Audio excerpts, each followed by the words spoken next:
अस्सलाम वालेकुम स्टूडेंट्स, मैं हूं आमिर रफ़ीक और आप देख रहे हैं मेरा YouTube channel E math. Student, जो टॉपिक आज हम लोगों ने डिस्कस करना है वो सेकंड ईयर की बुक का चैप्टर नंबर 1, उसका एक इम्पॉर्टेंट प्रूफ है, थ्योरम है। Limit x approaches to a, x power n minus a power n divided by x minus a equal to n a power n minus 1 when n belongs to z। बड़ा important proof है examination नुक्ता निगाह से। अक्सर exam में long question के अंदर ये प्रूफ आ जाता है। स्टूडेंट्स, उसने ये कहा है कि जब n इंटीजर होगा तो ये लिमिट इक्वल होगी n a की पावर n माइनस 1 के। स्टूडेंट्स, अब चूंकि हमारा n इंटीजर्स के सेट से बिलोंग करता है और हमें पता है कि इंटीजर पॉजिटिव भी होते हैं और नेगेटिव भी, तो इट मीन्स कि मुझे यहाँ पर केस 1 और केस 2 स्टडी करने पड़ेंगे। केस 1 वो केस जब n बिलोंग करेगा पॉजिटिव इंटीजर से। तो सबसे पहले मैंने यहाँ पर जो केस सॉल्व करना है वो पॉजिटिव इंटीजर के लिए सॉल्व करना है। तो मैं ज़रा स्टार्ट करता हूँ, ज़रा गौर कीजिएगा। Limit x approaches to a, x की पावर n माइनस a की power n over x minus a। Students, अगर मैं डायरेक्ट ये लिमिट एवेल्युएट करूं तो मुझे चूंकि x a को अप्रोच कर रहा है तो इस x की जगह a आ जाएगा। जब ये इस x की जगह a आएगा तो ये बनेगा a की पावर n माइनस a की power n divided bye a minus a। तो ये ऊपर वाला a की पावर n कैंसिल 0, नीचे वाला a से कैंसिल 0। तो ये स्टूडेंट 0/0 फॉर्म बन जाती है। 0/0 एक अनडिफाइंड फॉर्म है। ऐसी सूरत में हमें इसको सिंप्लीफाई करना पड़ेगा और सिंप्लीफाई करके इस फॉर्म को रिमूव करना पड़ेगा ताकि हम ये रिजल्ट जनरेट कर सकें n a की पावर n माइनस 1। तो स्टूडेंट्स, उसका तरीकाकार कुछ यूँ होगा कि मुझे इसको सिंप्लीफाई करना पड़ेगा।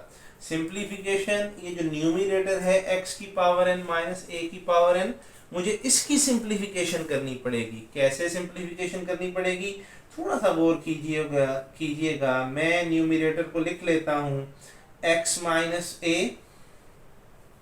इंटू एक्स की power n minus 1 plus a into x की power n minus 2 plus a square into x की power n minus 3 plus up to so on a की power n minus 1 whole divided by x minus a। अब student, सवाल ये पैदा होता है कि मैंने x की पावर n माइनस a की पावर n को किस तरह से इस अंदाज में लिख लिया। तो सबसे पहले हम ये डिस्कस करते हैं कि ये x की पावर n माइनस a की पावर n मैंने किस तरह से ऐसे लिखी है। तो उसके लिए ज़रा थोड़ा सा गौर कीजिएगा।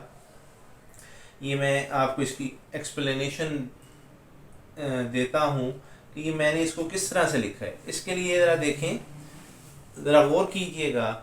लेट्स सपोज अगर मेरे पास हो एक्स स्क्वायर माइनस ए स्क्वायर, तो एक्स स्क्वायर माइनस ए स्क्वायर को मैं लिख सकता हूँ एक्स माइनस ए एक्स प्लस ए। इसी तरह से अगर एक्स क्यूब माइनस ए क्यूब हो तो मैं उसको लिख सकता हूँ x माइनस ए इंटू एक्स स्क्वायर प्लस ए एक्स प्लस ए स्क्वायर। इसी तरह से अगर x की पावर 4 माइनस a की पावर 4 हो तो मैं उसको लिख सकता हूँ x माइनस ए एक्स क्यूब प्लस ए एक्स स्क्वायर प्लस ए स्क्वायर एक्स प्लस ए क्यूब। स्टूडेंट्स, ये मैंने 3 मुख्तलिफ फार्मूले लिखे हैं। अगर आप इन तीनों फार्मूलों पे थोड़ा सा गौर करें तो आपको ये चीज़ नज़र आएगी कि इन तीनों के अंदर राइट हैंड साइड का पहला फैक्टर x माइनस ए है। तो इट मीन्स कि जब x की पावर n माइनस ए की पावर n आएगी तो पहला फैक्टर x माइनस ए आ जाएगा। अगली इंपॉर्टेंट चीज़ जो आपको समझनी है वो ये है कि ये x माइनस ए के बाद आगे वाला जो सेकंड फैक्टर मैंने लिखा है वो कैसे लिखा है। उसके लिए आप ज़रा इस वाले फार्मूले पे गौर करें। इस सेकंड फैक्टर की पहली टर्म और आखिरी टर्म पे गौर कीजिएगा। यहाँ पर x पे पावर आ रही है 3, यहाँ पे a पे पावर आ रही है 3, जबकि लेफ्ट हैंड साइड पे टोटल पावर है 4। इट मीन्स के राइट हैंड साइड पे जो सेकंड फैक्टर आएगा उसकी पहली और आखिरी टर्म पे जो पावर आएगी वो टोटल पावर से कम आएगी। यहाँ पर पावर 4, यहाँ पे पावर 4, तो ये पावर आएगी 3, पावर आएगी 3। तो बिल्कुल यही चीज मैंने यहाँ अप्लाई की है। कैसे अप्लाई की है देखें, यहाँ पर x पे पावर n है तो n में से एक पावर कम हो जाएगी तो x पे पावर आ जाएगी n-1। इसी तरह से a की पावर n थी, एक पावर माइनस होके बन गई a की पावर n-1। स्टूडेंट्स इन दोनों टर्म्स के बारे में कंफ्यूजन खत्म हो गई। अब दरमियान में ये जो मैंने टर्म्स बाकी बची हैं इनको देखिएगा। अब जरा इन्हीं पे गौर कर लें थोड़ा सा। यहाँ पर देखें x पे पावर 3 है तो नेक्स्ट टर्म में पावर एक मजीद कम हुई है, और साथ में यहाँ पर a नहीं है तो a की पावर 1 आ गई है। Same is the case in the next term, x पे पावर 2 थी तो a कम होके 1 हो गई, a की पावर 1 थी तो 2 होगी। मीन्स के आपके पास जो x है उसकी पावर 1 बाय 1 करके ग्रेजुअली कम हो रही है, जबकि a की पावर 1 करके इंक्रीज कर रही है। इसी को देखते हैं अपने फार्मूले के अंदर, जरा देखिएगा। आप देख रहे हैं यहाँ पर x पे पावर है n-1, n-1 में से एक माइनस करूंगा पावर तो बनेगी n-2। तो देखें x पे पावर आ गई n-2। बिल्कुल अगली टर्म में देखें n-2 से मजीद एक कम हो गई n-3, और a यहाँ पर एब्सेंट था तो a पे पावर आ गई 1, और नेक्स्ट टर्म में a की पावर 1 से इंक्रीज कर गई 2 बन गई। तो अब चूंकि हमें n का एग्जैक्ट पता नहीं कि n की एग्जैक्ट वैल्यू क्या है, इसलिए मैंने दरमियान में अप टू सो ऑन लगा दिया। तो इस तरह से xn-an की ये फैक्टराइजेशन मैंने according to these formulas perform की। अब मैं इसको करता हूँ सिंप्लीफाई। मैं उम्मीद करता हूँ आपको ये स्टेप बड़ा इंपॉर्टेंट स्टेप है, समझ आ गया होगा। अब मैं इसकी सिंप्लीफिकेशन परफॉर्म कर रहा हूँ। x माइनस ए से कैंसिल हो जाएगा, तो स्टूडेंट्स आपके पास बचेगा limit x approaches to a,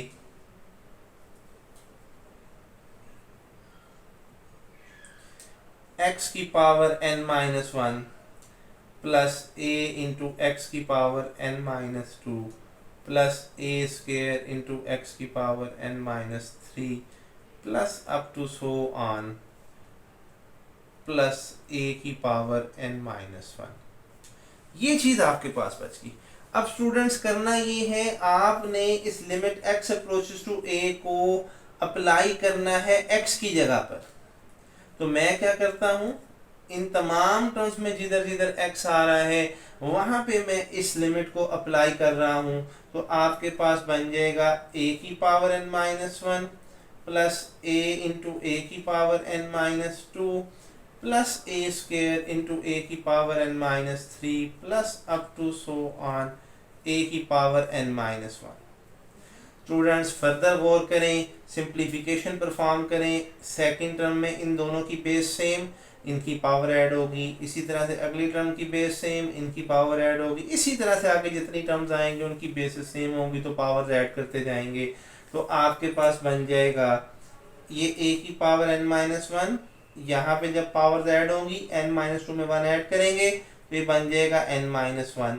इसी तरह से यहाँ पर n-3 में 2 ऐड करेंगे तो पावर आ जाएगी n-1 plus up to so on a की पावर n-1। स्टूडेंट्स गौर करें, ये तमाम की तमाम टर्म्स a की पावर n-1 बन गई हैं। जब मैं इनको ऐड करूंगा तो आंसर में आपके पास आ जाएगा n a की पावर n-1। अब स्टूडेंट्स सवाल ये पैदा होता है कि ये n a की पावर n-1 कैसे बन गया, तो उसकी डिटेल यूँ देख लीजिएगा, समझ लीजिएगा। फॉर एग्जांपल आपके पास अगर 3 है और मैं उस 3 को ऐड करता हूँ 4 टाइम्स, तो इसका डायरेक्ट तो आंसर निकलेगा 3 + 3 6, 6 + 3 9 प्लस 3 बन जाएगा 12। लेकिन एक और तरीकाकार है, अगर सेम टर्म्स ऐड हो रही हों, जितनी दफ़ा ऐड हो रही हों आप उसको आपस में मल्टीप्लाई कर लें, आपका आंसर आ जाता है। मैंने यहाँ पे बिल्कुल सेम यही चीज़ अप्लाई की है। सेम टर्म्स ए की पावर n-1 ऐड हो रही हैं और ये तादाद में n दफ़ा ऐड हो रही हैं, तो इट मीन्स कि ये बन जाएगा n a की पावर n-1। तो इस तरह से हमारा केस 1 प्रूव हो गया। Limit x approaches to a, x की पावर n माइनस a की power n divided by x minus a equal to n a की पावर n-1। अब स्टूडेंट्स हमें करना ये है, इसका सेकंड केस प्रूफ करना है। सेकंड केस के अंदर मैं यहाँ पे लिख रहा हूँ case 2, when n belongs to z negative, when n belongs to z negative means कि अब जो इंटीजर्स है वो हमारा नेगेटिव होगा, मीन्स के -1, -2, -3 अप टू सो ऑन, इस तरह से।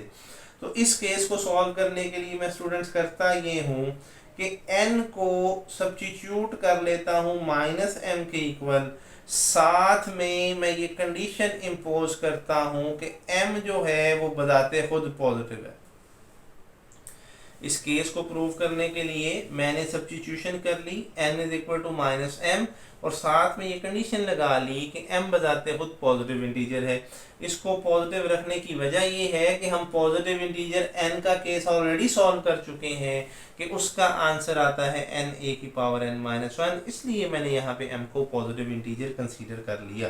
तो जब मैं n की जगह -m इस एक्सप्रेशन के अंदर पुट करूंगा तो मेरे पास ये एक्सप्रेशन कुछ इस तरह से बन जाएगी। मैं इसको लिख सकूंगा limit x approaches to a,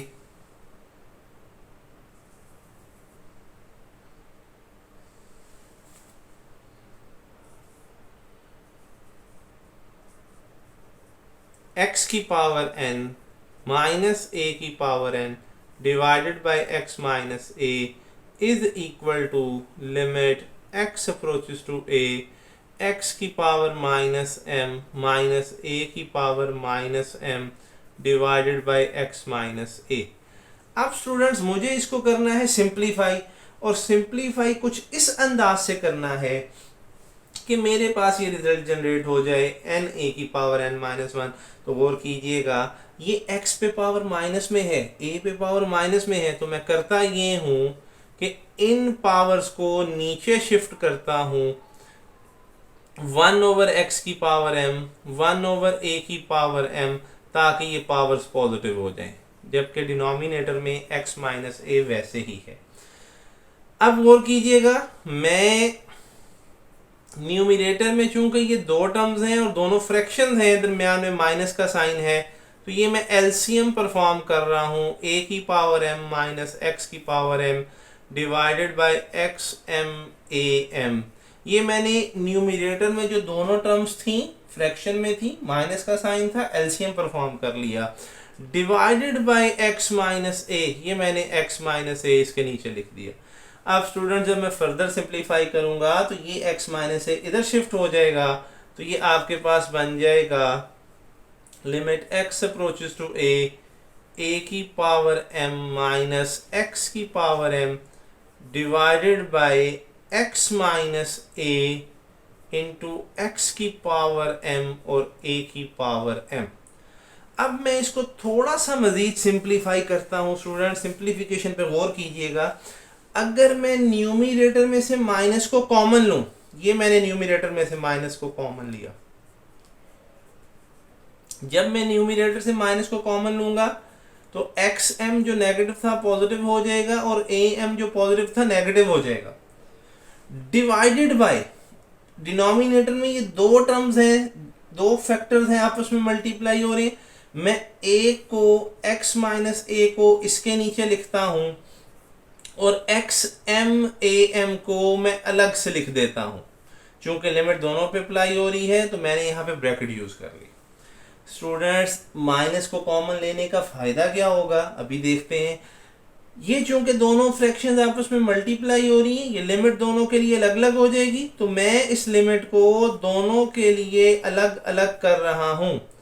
तो ये बन जाएगा limit x approaches to a, x की पावर m माइनस a की power m divided by x minus a into limit x approaches to a 1/xm am। Students गौर करें, ये जो लिमिट इस हिस्से पे अप्लाई होनी है, ये तो बिल्कुल सेम वही एक्सप्रेशन है जो इधर केस 1 में थी। फर्क सिर्फ इतना है क्योंकि यहाँ पर पावर n थी जो कि पॉजिटिव इंटीजर थी, और यहाँ पर पावर m है जो कि पॉजिटिव इंटीजर हमने लेट की हुई है।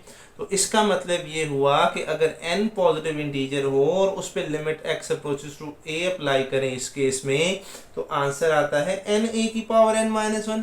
इट मीन्स कि अगर यहाँ पर, चूंकि यहाँ पे पावर m है और जब मैं इस पे लिमिट अप्लाई करूंगा तो अकॉर्डिंग टू दैट केस, चूंकि m जो है पॉजिटिव इंटीजर है, लिहाजा इसका आंसर भी आएगा m a की पावर m माइनस 1। तो ये मैंने इसका आंसर लिख दिया। जबकि इस हिस्से पे जब मैं लिमिट अप्लाई करूंगा तो ये मेरे पास बन जाएगा 1 ओवर a की पावर m a की पावर m। ये मैंने स्टूडेंट्स इस पे लिमिट्स अप्लाई कर लें। अब इसको फर्दर सिंप्लीफाई कर लें। फर्दर सिंप्लीफाई क्या करेंगे, ये सारा न्यूमिरेटर में तो बिल्कुल ऐसे ही आ जाएगा, माइनस m a की power m minus 1 divided by a की पावर 2m। ये a की पावर 2m जब मैं ऊपर शिफ्ट करूंगा तो m में से माइनस हो जाएगी, तो ऊपर न्यूमिरेटर में a की पावर बचेगी माइनस m, तो ये आ जाएगा माइनस m a की पावर माइनस m माइनस 1।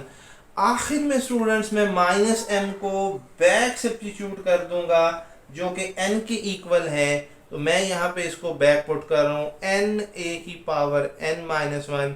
यहाँ रीज़न भी दे देता हूँ कि माइनस m जो है n के इक्वल है। तो पता ये चला कि इंटीजर नेगेटिव हो या पॉजिटिव हो, दोनों सूरतों में आपका रिजल्ट n a की पावर n माइनस 1 ही बनता है। बड़ा ही इम्पोर्टेंट थ्योरम है एग्जामिनेशन पॉइंट ऑफ व्यू से। मैं उम्मीद करता हूँ आपको ये थ्योरम अच्छे से क्लियर हो गया होगा। अपना ख्याल रखिएगा। अल्लाह हाफिज़।